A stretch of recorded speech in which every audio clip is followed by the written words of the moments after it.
It doesn't matter to me what my diploma says. What matters to me is the amount of knowledge that I leave that college with, and the level of preparedness that I leave my bachelor's degree with.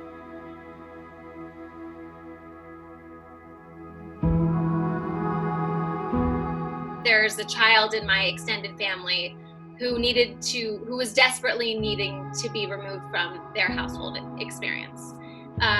She was experiencing extreme abuse and neglect, and it was very difficult to get that child out of her home. And I started to have an experience with Child Protective Services and the experience with the social services system. And I began to see the flaws that exist in that system, what trauma does to young children, and what abuse and neglect does, not only physically, but emotionally. When I got to CSUN, I was already I realized that college can be the experience that I want it to be.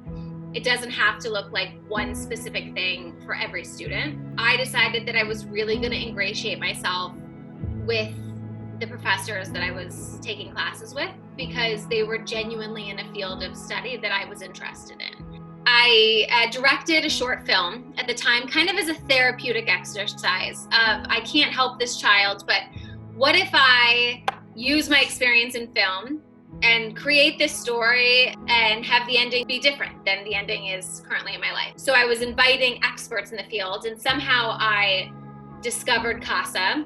Next thing I know, the CEO is going to come to this Q&A with me and talk to a big panel in Hollywood about how we can get involved and do more. Very quickly, I realized, now that I know about this incredible organization that's helping the kids in LA's foster care system, I can't do nothing with that knowledge. I didn't expect going back to college as a bit of an older student and a more, atypical student to affect my life as much as it has.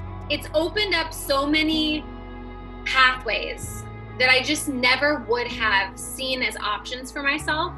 And it's specifically made me realize that I should not underestimate myself.